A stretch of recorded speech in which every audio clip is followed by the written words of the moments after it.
Who puts the mayonnaise on the sandwich first? That's my question. I put it on the bread. On the bread. Where else do you put it? Like, but I'm not a mayonnaise person. You put the mayonnaise on top of the meat and cheese at the end? It's touching the meat no matter what.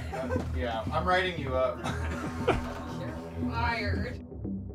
Punching a Subway worker. The reason, deli meat. A slap over a sandwich. Take a look. The owner of the restaurant. Violent brawl at an Iowa McDonald's over a McChicken sandwich. Allegedly shot 2 of their employees Sunday evening, upset because his sandwich had too much mayo on it. The sandwich. An array of ingredients nested between 2 slices of bread. The simplicity of its construction betrays the complexity of its character. It's a symbol of our ideology as a species. Does the sandwich speak to our simplicity or to our complexity? Perhaps in the paradox that is the sandwich, it speaks to both. I'm Molly Muenster, and this is the Why Behind the What. Today we're discussing how something as unassuming as a sandwich can bring us together or tear us apart. This episode is brought to you by the JHS Pack Rat, now available in white. JHS was so cool to send us one of these. My son loves it. I had no idea there were so many rat pedals out there in the 40 years of rat evolution. It's all in one pedal for $2.49. My son absolutely loves it. He's been showing me all of the different modes and how they sound different, and he truly hasn't stopped playing it for a couple weeks. It's really taken a toll on my mental health. Anyways, this product is not limited. They said to make sure to let you know that specifically, and you can find it at jhspedals.com or at your local participating dealer. Back to the show. It's touching the meat no matter what. Yeah, I'm writing you up. You're fired. In the comments, shred Austin for this putting mayonnaise on the meat. We often take for granted the things we think we know. My perfect combination, my ideal cheese to meat ratio, might disgust you. Probing the existentiality of the sandwich reveals the fault lines that lie within society and within each of us. Mayonnaise represents our perception of control, or perhaps a lack thereof. Some see it as the foundation of a good sandwich. Others insist it's a mere afterthought or omit it entirely.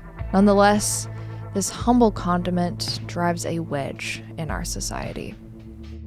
Josh, I'm here to get your thoughts, your opinions, your perspective on a sandwich, and how it should be constructed.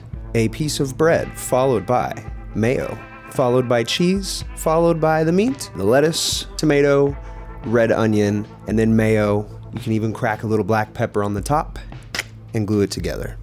Okay, so we're putting the mayo on the bread as opposed to on the ingredients in the sandwich? That's the only place it goes. To put it anywhere else would be insane. Michael, thank you for being on the program. I'd like to know what role mayonnaise plays in the creation of a sandwich for you.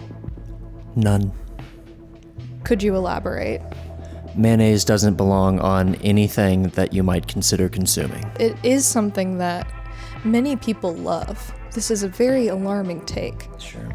It's disgusting. I'm here with Jade, a former sandwich artist at Subway. Spending my time in the service as a Subway sandwich artist, you follow your orders and you do the process. However, you eventually come to your own conclusions about making a correct sandwich in the correct way. It's more of a journey as opposed to a destination. So where does the mayonnaise come into play when you create a sandwich now?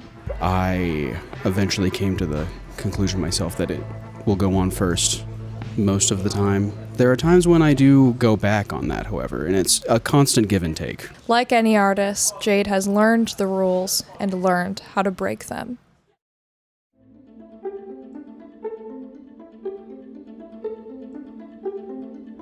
Josh Scott is a simple man, a creature of habit. Every day he wears the same clothes, he eats the same food, and those who know Josh know there's one restaurant that is an important staple in reinforcing his routine: Subway. Shocked and emboldened by the audacity of Josh's outburst, Austin heads to Josh's favorite restaurant to challenge his mayonnaise narrative. In doing so, we will soon learn that Josh Scott is hiding a truth about himself that will send shockwaves through the pedal community. Banana peppers and some mayo. That's it. Thanks so much. Bag acquired. Hey, Josh. Yeah. I have a gift for you. There you go. Okay. It's warm. I like mine toasted. That's your first problem. Yeah. All right. That's a beaut. Second problem is onions. Just if we're pointing out problems. Open that bad boy up there, huh? Let's take a looky-loo there. Yeah. Ooh. Yeah. That's pretty, huh? So what do you notice about the mayonnaise there, huh? Yeah, the mayonnaise is slopped onto the meat like a full-up just psycho. And that's how Subway always does it, yeah? Just like right on top of the meat. Yeah, they squish it out of bottles like goop. But you love Subway. I do love Subway. It's always available all over the world, and it's always what it is. Which is that. And to be fair, I don't order this. This is a lot of stuff. Look at this. Take a bite here. Big hunk of wet slop mayonnaise, nothing here. But that's not the fault of the placement on the sandwich. That's absolutely the fault of the place. That's a skill issue. No, well, whatever. The problem is you take bread and then you put mayonnaise on the bread as like a layer. You spread it out. It's like sunscreen for your bread against the juices of the meat. So it's a meat screen. You should probably get a less juicy meat. Maybe you want some juicy meat. You just need that meat screen. Like Jimmy John's. Jimmy John's does this. They do put it on the bread. Jimmy John's is a superior sandwich, in my opinion, the way that it's made. And Josh has led thousands of musicians the world over to Subway's doors. By Subway. $5 foot long. Wow. To hear him say he prefers Jimmy John's rings with the same disconcerting betrayal we felt when he revealed his use of the Kemper. Over Subway.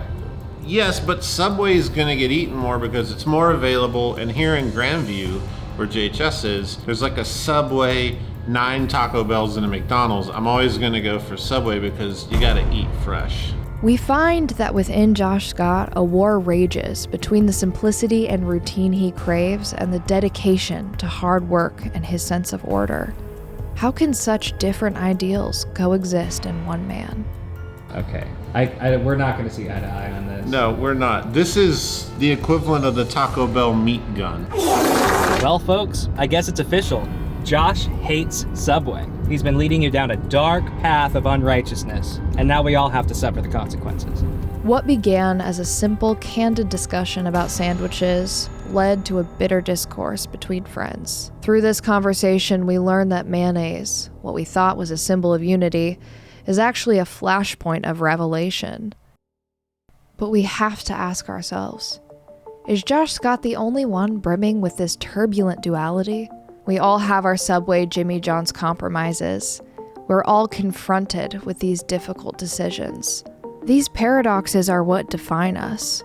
They make us who we are, and as counterintuitive as it sounds, perhaps they make us more honest. It's not just Josh, but JHS that embodies this duality. On one hand, they offer a $99 budget line in the 3 Series. On the other, they replicate almost forgotten fuzz pedals from the past in their Legends of Fuzz series. They've run their blues breaker, the Morning Glory, for well over a decade, while also releasing limited editions of germanium-based boosts. The duality of simplicity and excellence is what makes JHS strong. If JHS can be a shining example of these principles, surely our own dualities offer something beautiful to this world. I'm Molly Muenster. Thank you for joining us on a journey today as we explored the why behind the what. If you enjoyed today's program, please subscribe and write in. And until next time, keep searching. God. Please write in and subscribe. Let me start over. All of that sucked. I'm Molly Muenster. I can't take myself seriously. Now, if you'll excuse me, my husband just served me divorce papers. I'm losing custody of my son.